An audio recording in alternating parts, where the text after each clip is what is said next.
दोस्तों नमस्कार, MT talk show में आपका स्वागत है। जैसा कि आप सभी लोग जान रहे हैं कि उपराष्ट्रपति का चुनाव, साथ में बिहार चुनाव, उसके बाद 2027 में तो कई राज्यों में चुनाव, खास करके उसमें सबसे बड़ा है उत्तर प्रदेश। हालांकि गुजरात में भी चुनाव होगा, बंगाल में भी हो सकता है चुनाव हो। उत्तर प्रदेश की बात करते हैं। उत्तर प्रदेश की सियासत में अभी तक हम ये देख रहे थे कि मीडिया दो नरेशन चला रही थी। एक बीजेपी गठबंधन, एनडीए गठबंधन, जिसमें सुहेलदेव भारतीय समाज पार्टी, अपना दल यस, आरएलडी और निशान पार्टी। दूसरी तरफ इंडिया गठबंधन, जिसकी सपा अगुवाई कर रही थी, और कांग्रेस के साथ साथ कई और छोटे दल जो है वो इंडिया गठबंधन में थे। बहुजन समाज पार्टी को पूरी तरीके से इनकार करके चल रही थी। मीडिया में बहुजन समाज पार्टी के लिए तो जगह ही नहीं बचती थी। जब मायावती कोई प्रेस कॉन्फ्रेंस कर देती थी तो कहीं छोटा सा जो है छप जाता था। जब मायावती ने आकाश आनंद को अपना राष्ट्रीय संयोजक बनाया पार्टी का, तब वो छप गया। और जब जो है अभी हाल ही में अशोक सिद्धार्थ को पार्टी में वापस लिया, तब छप गया। इसके अलावा बहुजन समाज पार्टी को मीडिया जो है वो कमजोर दिखाती, हमेशा दिखाती। ये मीडिया की एक सोची समझी चाल है, या मीडिया को कहीं से निर्देशित किया जा रहा है। मैं आपको बताऊं, बहुजन समाज पार्टी अध्यक्ष मायावती जब मुख्यमंत्री थी तो जीरो टॉलरेंस की राजनीति होती थी, अपराध के प्रति जीरो टॉलरेंस। आपको बताएं, एक महानगर अध्यक्ष थे एक जिले के, बहुजन समाज पार्टी की सत्ता थी। महानगर अध्यक्ष ने कुछ जो है बिजली कर्मियों को बंधक बना लिया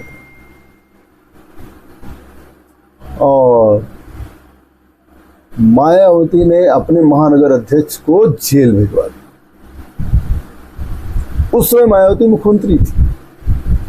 कहा जाता है कि जब मायावती मुख्यमंत्री थी तो अधिकारी जो है गर्दन नीचे किए रहते थे, ऊपर नहीं करते थे। बड़े बड़े अधिकारी वो निर्देश देती थी, पढ़ती थी, वो देखती थी कि क्या होता है। वहीं जब सपा शासन को याद करिए, तब क्या होता है। समाजवादी पार्टी अगर जो है सत्ता में नहीं आ पाई तो उसके पीछे ही रीजन था। समाजवादी पार्टी के ऊपर तुष्टीकरण का आरोप लगता है। पहली चीज, समाजवादी पार्टी की सत्ता थी तो पुलिस दस्ते पर बहुत हमले हो जाते थे। ये अक्सर खबरें आती थी कि फला गई पुलिस रेड मारने तो वहाँ हमला हो गया, फला जगह गई तो वहाँ हमला हो गया। प्रयागराज में एक आंदोलन हो रहा था, वहाँ जो है पुलिस वाले पर एक सपा के बंदे ने थप्पड़ मार दिया। हर जगह होता था। जमीन पर कब्जे की बहुत शिकायत आती थी। यहाँ तक कि कई जिलों में दंगे हुए, जिसमें कई बड़े रसूखदार मंत्रियों के फोन करने और बचाव करने की भी बातें सामने आई थी। समाजवादी पार्टी, इस मामले में समाजवादी पार्टी को भी मीडिया ने बहुत बदनाम किया कि समाजवादी पार्टी के राज्य में इस तरीके की चीजें होती हैं। वही भारतीय जनता पार्टी का शासन है। बेरोजगारी पर मीडिया सवाल नहीं उठाएगी, महंगाई पर मीडिया सवाल नहीं उठाएगी, भाजपा में कि सरकार में जो भ्रष्टाचार हो रहा है, जो बिना पैसे के काम नहीं हो रहा, उस पर सवाल नहीं उठाएगी। भारतीय जनता पार्टी सरकार में मंत्री और विधायक कहते रहते हैं कि मंत्रियों की, विधायकों की नहीं सुनी जाती है, उस पर सवाल मीडिया नहीं उठाएगी। इन सबसे लगता नहीं है कि एक नरेशन बनाया जा रहा है। एक नरेशन बनाया जा रहा है। एक तरफ तो क्या कहते हैं कि अखिलेश यादव की सपा सरकार की कमियों को बताया जा रहा है, जबकि सपा सरकार गए 10 साल हो गए। और वहीं जो है योगी सरकार को मजबूत बताया जा रहा है। बहुजन समाज पार्टी की चर्चा नहीं। बहुजन समाज पार्टी की चर्चा क्यों नहीं हो रही? बहुजन समाज पार्टी की चर्चा इसलिए नहीं हो रही है कि बहुजन समाज पार्टी की सरकार में सब अच्छाई ही अच्छाई थी, कमियां थी नहीं।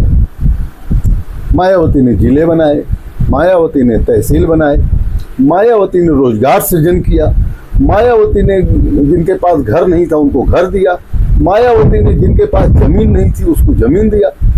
लेकिन बसपा की चर्चा नहीं होती, इसलिए कि बसपा की चर्चा अगर होगी तो शायद भारतीय जनता पार्टी बहुत पीछे दिखेगी। इसीलिए मीडिया नरेशन बनाती है कि यहाँ लड़ाई समाजवादी पार्टी और भारतीय जनता पार्टी। जब दो ही विकल्प रहेंगे तो लोग सपा को, कुछ लोग ऐसे हैं, कुछ वर्ग ऐसे, हालांकि सपा तो बहुत मजबूत हो गई है, समाजवादी पार्टी पीडीए का नारा दे करके जो है अपने को बहुत मजबूत कर लिया। इसकी बानगी 2024 लोकसभा में दिख भी गया है, जहां जो है सपा गठबंधन को 42 सीटें मिली और भारतीय जनता पार्टी को बहुमत नहीं मिल पाया, जिसकी वजह से योगी और केशव में टसन भी चलने लगा उत्तर प्रदेश में। हालांकि ये बहुत बड़ा रूप अभी तक नहीं ले पाया, लेकिन देखिए अभी प्रदेश अध्यक्ष भी बनना है, उसके बाद क्या होता, अभी भाजपा में राष्ट्रीय अध्यक्ष भी बनना है, अभी तो बहुत नदी में पानी बहना है। लेकिन ये देखा जा रहा है कि मीडिया में जो नरेशन है वो दो सेट किया जा रहा है। एक तरफ मीडिया वर्ग बताता है कि सपा के काल में ये था और भाजपा काल में ये, लेकिन बसपा की तुलना करने में डर लगता है। बसपा से तुलना करेंगे तो फिर दोनों सरकारें फेल हो जाएंगी। लेकिन फिर भी जैसे ही बहुजन समाज पार्टी अध्यक्ष मायावती ने ऐलान किया कि राष्ट्रीय संयोजक आकाश आनंद रहेंगे और 9 अक्टूबर को बड़ी रैली की जाएगी और बहुजन समाज पार्टी 2027 सत्ता लेने के लिए बेताब है, सत्ता की चाबी अपने पास रखने के लिए जो है लड़ाई लड़ेगी, तब से हमने देखा कि प्रदेश के कई जिलों में समाजवादी पार्टी और भारतीय जनता पार्टी छोड़कर तमाम लोग शामिल हो रहे हैं। अभी बस्ती में देखा गया सैकड़ों लोग जो है बसपा में शामिल हुए हैं। अभी आगामी दिनों में और लोग भी बसपा में शामिल होंगे। अभी तो आपको बता दें, जो सूचना है कि भारतीय जनता पार्टी में 100 विधायकों को टिकट कटेंगे।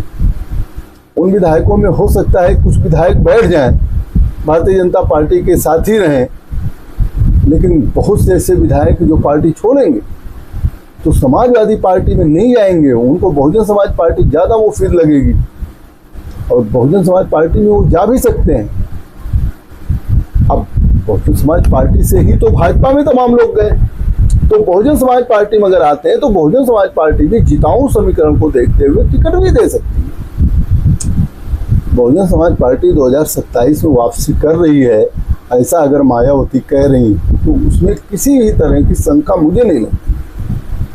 मुझे लगता है कि इसका यही आधार है, कार्य। बहुजन समाज पार्टी अध्यक्ष ने अपने सभी जो है पदाधिकारियों से यही बताया है कि कार्यों को जाके जनता में बताया जाए कि बसपा सरकार में क्या क्या कार्य। और बहुजन समाज पार्टी का ही कार्यकाल 2007 से 12 तक ऐसा रहा, हालांकि 95 से ही शुरू हो गया, जिसमें कार्यों की बहुत लंबी सूची है। इतनी लंबी सूची है कि जिसको आप खुली नजर से देख सकते हैं, चाहे वो नौकरियों के मामले में हो, चाहे वो जमीन आवंटन के मामले में हो, चाहे स्कूल कॉलेज के मामले में हो, चाहे जिला तहसील और कचहरी बनाने के मामले में हो, चाहे जो मंडल समीक्षा के मामले में हो, चाहे कानून व्यवस्था के दुरुस्तीकरण के मामले में। ये बसपा की जो है बड़ी भारी उपलब्धि रही है, जिसको लोग याद करते हैं। लेकिन मीडिया का जो तबका है वो जो है बसपा की उपलब्धियों को जनता में चर्चा ही नहीं करता है।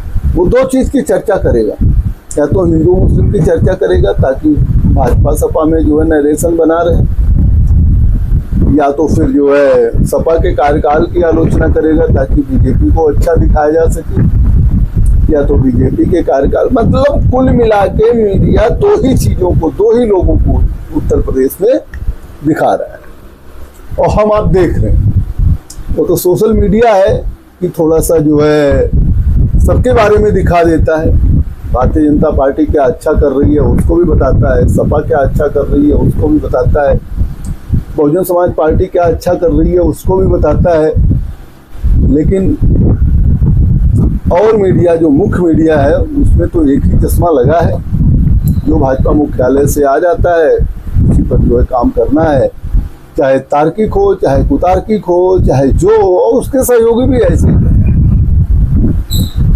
बहरहाल मीडिया में कुछ भी नरेशन हो, लेकिन जब से बहुजन समाज पार्टी ने ऐलान किया है तब से मैं देख रहा हूँ कि बहुजन समाज पार्टी में नई जान आई है। और 2027 में अगर आकाश आनंद कुछ पार्टियों से गठबंधन करते हैं और नई रणनीति बनाते हैं तो बहुजन समाज पार्टी सत्ता की चाबी हासिल कर भी सकती है। चलिए क्या होगा बाद में ही तो पता लगेगा। अभी तो लड़ाई भारतीय जनता पार्टी और समाजवादी पार्टी के बीच में दिख रही है, लेकिन बहुत समय है, राजनीति में बदलाव होता रहता है। देखते रहिए एमपी टॉक्स। बहुत बहुत धन्यवाद।